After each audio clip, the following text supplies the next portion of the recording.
Bonjour à tous, on se retrouve pour parler du calcul du rang d'une matrice. Donc le but, encore une fois, on va faire quelques rappels théoriques, mais ce n'est pas de s'appesantir sur la théorie qu'on a vu par ailleurs, c'est bien de voir dans la pratique comment calculer donc ce rang, qui nous servira notamment à déduire la dimension du noyau et d'autres choses.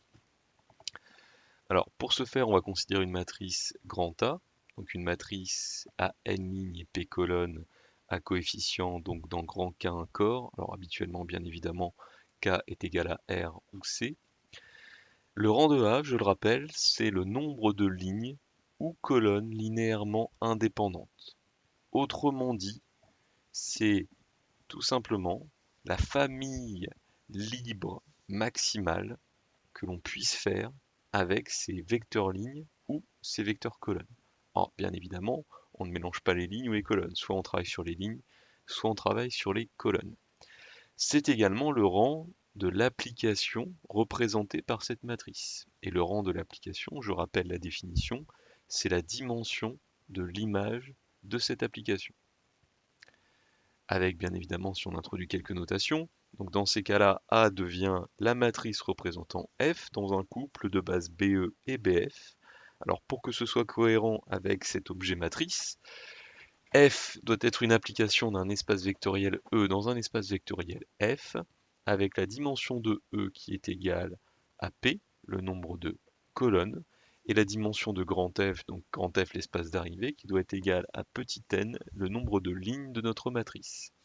Et bien évidemment, BE doit être une base de E et BF une base de F. Je ne vais pas revenir en détail sur l'isomorphisme entre matrice et application linéaire, mais je vous rappelle qu'une fois des bases fixées, à une matrice correspond une unique application et réciproquement. Deux rappels qui expliquent notamment pourquoi on peut travailler sur les lignes ou sur les colonnes, et ce sont deux visions complémentaires. Ces deux rappels visent aussi à vous permettre de faire le lien entre ce que l'on fait sur les matrices et ce que cela représente potentiellement sur les applications. Tout d'abord le théorème du rang, donc on est sur des espaces vectoriels de dimension finie, donc le rang de la matrice A est égal à la dimension de E, l'espace de départ, ici correspondant donc au nombre de colonnes, moins la dimension du noyau de A. D'accord? Réciproquement, vous pouvez faire la même chose avec petit f. Ce qui nous donne le fait que le rang de A sera inférieur ou égal à la dimension de E. Autrement dit, ici au nombre de colonnes. Parallèlement, l'image de f, c'est aussi un sous-espace vectoriel de grand F. Autrement dit, étant donné que c'est un sous-espace vectoriel, en termes de dimension, sa dimension est inférieure à la dimension de grand F. Donc le rang de A, finalement, c'est inférieur à la dimension de F. D'accord? Alors, qu'est-ce que l'on peut en déduire? On peut en déduire ici tout simplement que lorsque vous avez notamment une matrice rectangulaire, alors vous ne savez pas prédire à l'avance quelle va être la valeur du rang, mais vous êtes capable de dire que le rang de A, bah, c'est inférieur ou égal au minimum du nombre de lignes et du nombre de colonnes. D'accord? Vous ne pouvez pas aller spécialement plus loin, mais vous savez effectivement que vous aurez cette relation.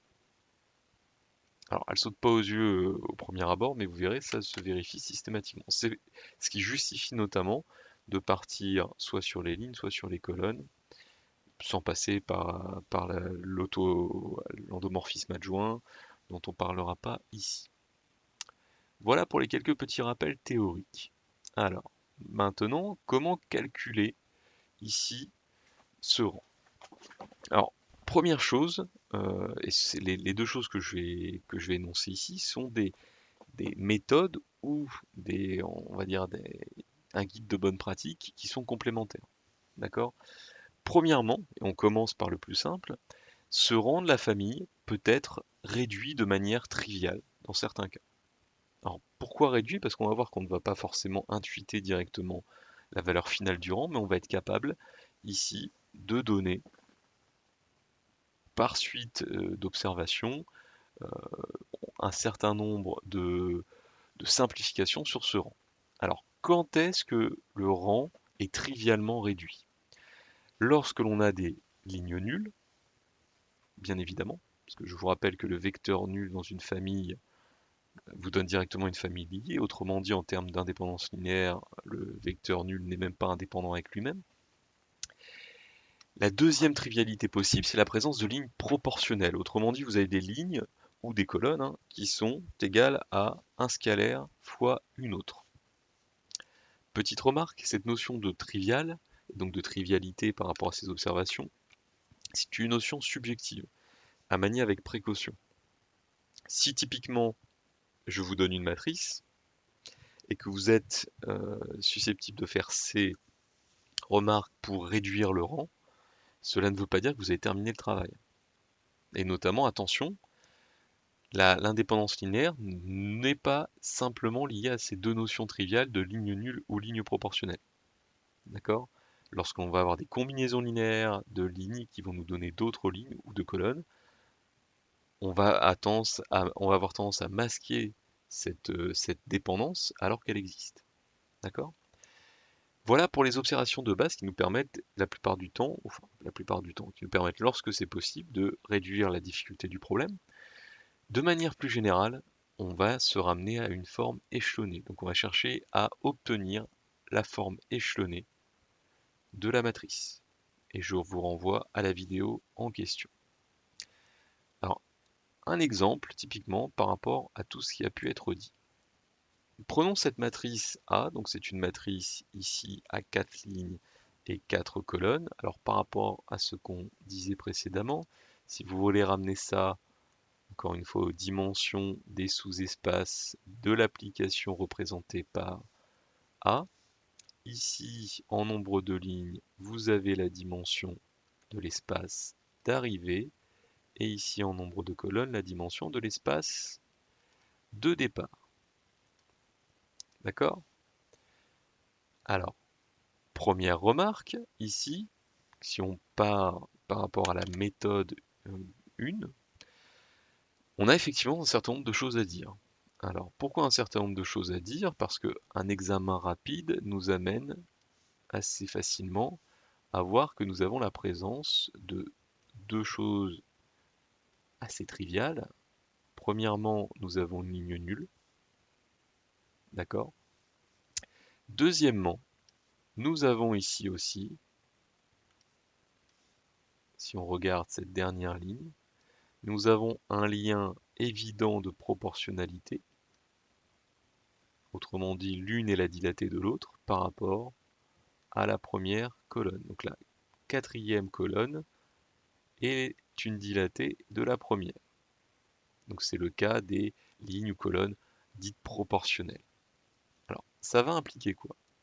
Ça va impliquer déjà que ce calcul de rang, alors a priori si je reviens sur les définitions, je sais que le rang de A, lui, c'est un entier qui finalement doit être inférieur au nombre de lignes et inférieur au nombre de colonnes. Donc je sais simplement a priori que le rang de A est compris entre 0 et 4. Alors, petite remarque, le cas 0, on va quand même le mettre parce que toujours au cas où vous obtiendriez, notamment quand vous faites des calculs via le théorème Buran, le rang de A ne peut être égal à 0 que si A est la matrice nulle. D'accord? Pourquoi? Je vous renvoie tout simplement à notamment l'aspect applicatif. Si jamais le rang de A est nul, cela veut dire que la dimension de l'image de l'application est nulle. Et si la dimension est nulle, ça veut dire que l'image est réduite au vecteur nul. Et si l'image est réduite au vecteur nul, ça veut dire effectivement que l'application nécessairement c'est l'application nulle. Voilà, vous voyez comment arriver finalement à utiliser cette correspondance entre matrice et cette application linéaire pour déduire un certain nombre de choses. Alors revenons sur notre matrice. Si je cherche à calculer le rang de A, je peux m'aider donc ici de ces deux remarques. Donc si je les, on va les numéroter ici. On va simplement zoner ici, donc ligne nulle. Faire un petit A. Hop.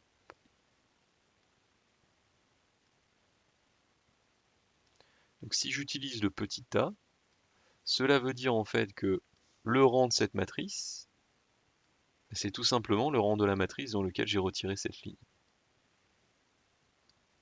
D'accord? Donc c'est le rang de la matrice qui maintenant n'a plus que 3 lignes et qui a toujours 4 colonnes. Alors notez que par rapport aux remarques qu'on s'est faites précédemment, on sait effectivement qu'en faisant ceci, nous avons réduit d'un les rangs possibles. Donc à ce stade-là,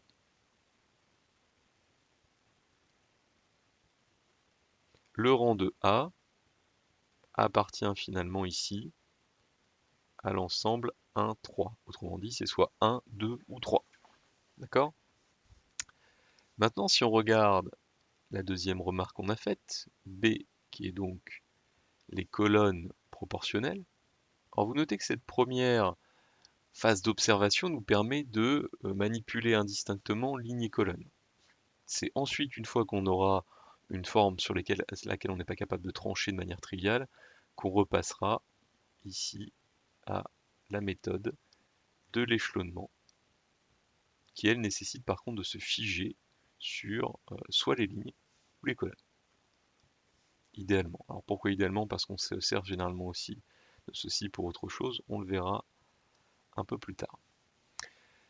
Donc si on prend en compte ces colonnes proportionnelles, finalement le rang ici de cette matrice, c'est le rang de la matrice où une des deux colonnes est mise de côté. Pourquoi? Parce que, encore une fois, en termes d'information, en termes de dépendance linéaire, la quatrième colonne est directement linéairement dépendante de la première, donc elle n'a pas d'intérêt. Alors on verra que, trivialement, quand on fera justement des systèmes linéaires, cela revient à dire finalement qu'elle n'apporte aucune information. Comme si l'on avait une équation finalement qui est similaire à une autre. Donc on est passé du rang d'une matrice 4, 4 au rang d'une matrice 3, 4, puis maintenant au rang d'une matrice 3, 3. Si on regarde maintenant ce qu'on a à disposition, a priori, encore une fois, nous ne sommes pas capables ici directement d'intuiter le rang. Qu'est-ce que l'on va faire? Eh bien, on va passer à l'échelonnement ici de cette matrice. Alors, si on passe à l'échelonnement de cette matrice,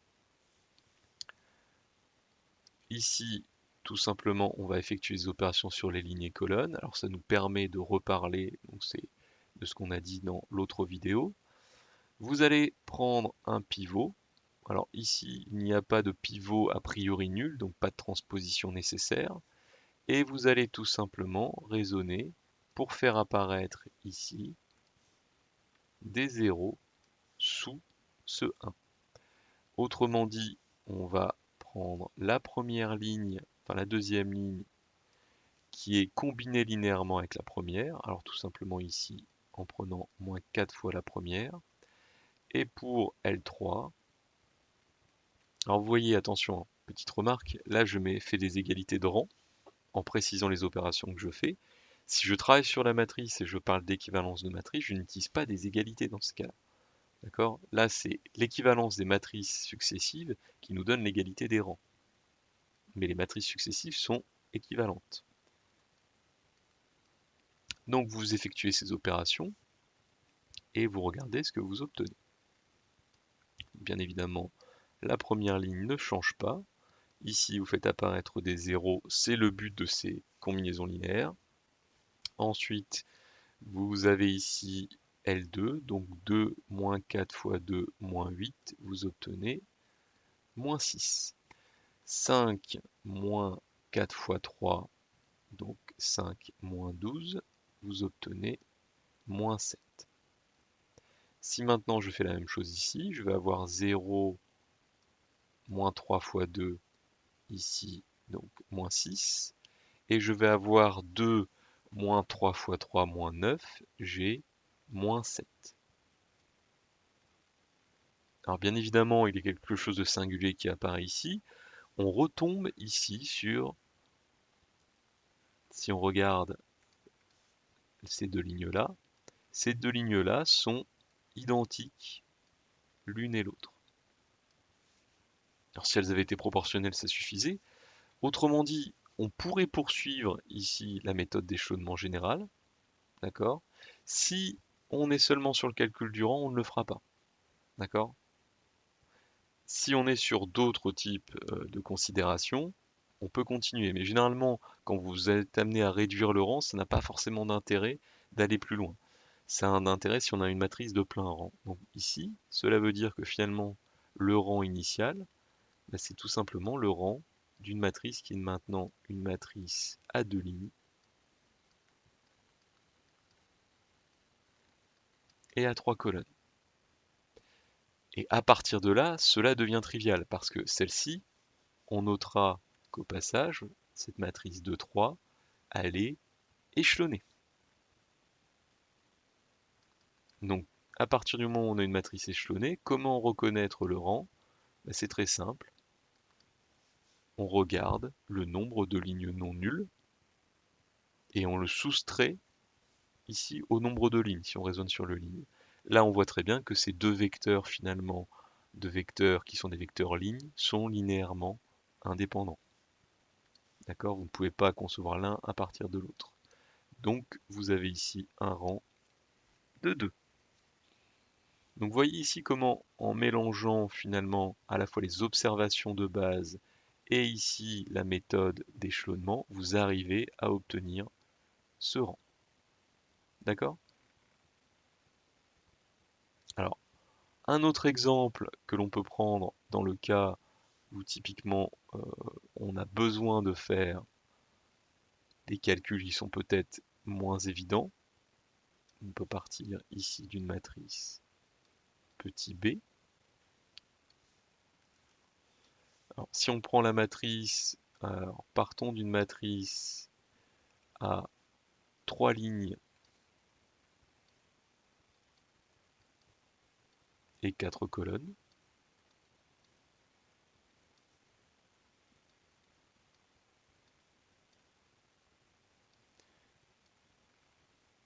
Donc là, si on regarde un petit peu ce qu'on a priori, il n'y a pas directement de manière de réduire le rang. D'accord? Si on est sur un cas très général comme celui-ci, a priori, un examen rapide ne nous donne pas de moyen direct. D'accord? Donc dans ces cas-là, on passe directement à la méthode d'échelonnement. Donc la méthode d'échelonnement nous amène à avoir des matrices équivalentes. Donc en termes de matrice, cette matrice B n'est pas égale à la matrice que je vais écrire par la suite, elle est équivalente. Alors équivalente à quoi? Bah, tout simplement, je vais prendre pour pivot ici ce 2. Je pourrais faire des transpositions préalables, hein, mais j'évite de le faire quand je n'ai pas besoin. Et je vais faire apparaître ici des zéros. Donc L2, pour faire apparaître un 0 sous le 2, bah, je vais faire 2L2 plus L1. Et pour L3, bah, je vais faire 2L3 moins L1. D'accord? Cette matrice va donc être équivalente à la matrice dans laquelle la première ligne ne change pas. Nous faisons apparaître ici des zéros sous le pivot. Et ensuite, nous regardons ce qui se passe. Donc 2 fois 2, 4, 4 et 3, 7. Ici, donc moins 2 fois 2, moins 4, plus 1, moins 3. Et ici, 2 plus 4, 6. Si nous effectuons les mêmes opérations ici sur L3, nous allons avoir donc 2L3, donc 2 fois 5, 10, moins 1, 7. Et ici, nous avons moins 2, moins 1, moins 3, 6. Nous avons ensuite donc 2L3, donc 6, moins 1. Alors on était où? Ah oui, donc ici, on avait notre 6, moins 4, donc 2.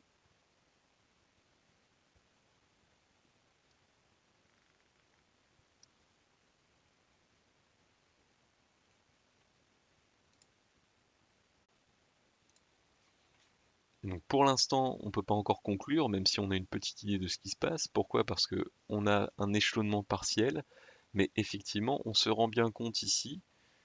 Le but de l'échelonnement, je vous rappelle, c'est de faire apparaître quelque part les dépendances, plus précisément les indépendances qui sont triviales. Et là, ici, on va se rendre compte qu'on va avoir effectivement une troisième ligne indépendante de la deuxième. Pour s'en assurer, on utilise un nouveau pivot, qui est celui-ci.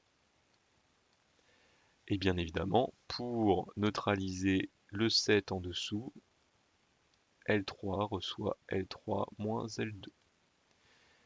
La matrice précédente est donc équivalente à la matrice échelonnée, que l'on va voir apparaître, qui est celle-ci. Donc il y a un 0 qui apparaît ici, bien évidemment, il y a un 0 qui apparaît là, et ici, vous avez moins 4. D'accord? Là, bien évidemment, on a cette forme échelonnée, et cette forme échelonnée nous donne directement le rang. Donc je rappelle, c'est la méthode, on va dire, générale d'échelonnement qui nous permet d'obtenir le rang. On fait attention à ne pas déduire trop facilement les choses. D'accord? Donc ici, tout simplement, on a le rang de notre matrice qui est égal au nombre de lignes non nulles dans la forme échelonnée. Donc le rang de B est égal à 3. Alors, une petite note.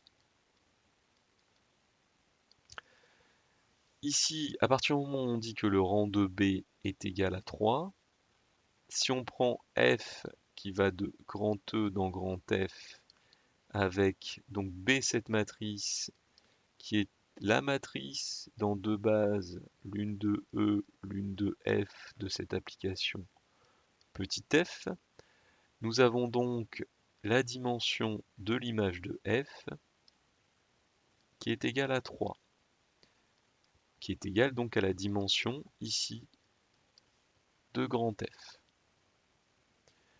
Nous avons par contre, d'après le théorème du rang, on a la dimension de E qui est égale à 4, le nombre de colonnes, qui est égal ici au rang de F, plus la dimension du noyau de F.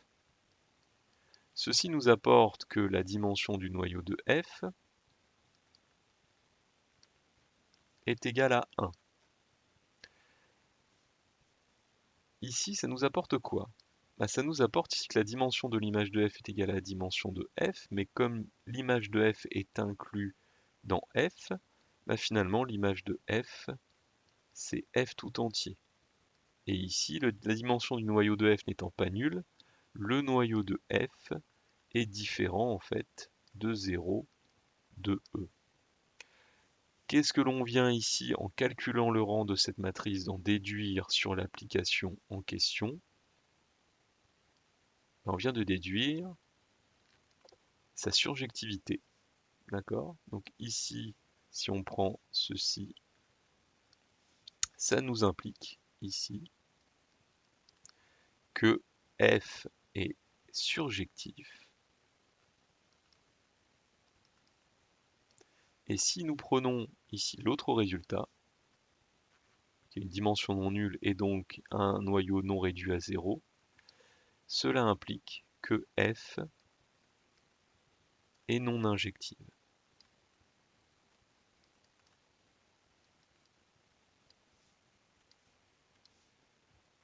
Et au passage, ça me permet de rappeler que l'équivalence entre injectivité et surjectivité ne vaut que pour des applications dont la dimension de l'espace de départ est égale à la dimension de l'espace d'arrivée, et typiquement ce qui se passe quand on travaille sur les endomorphismes.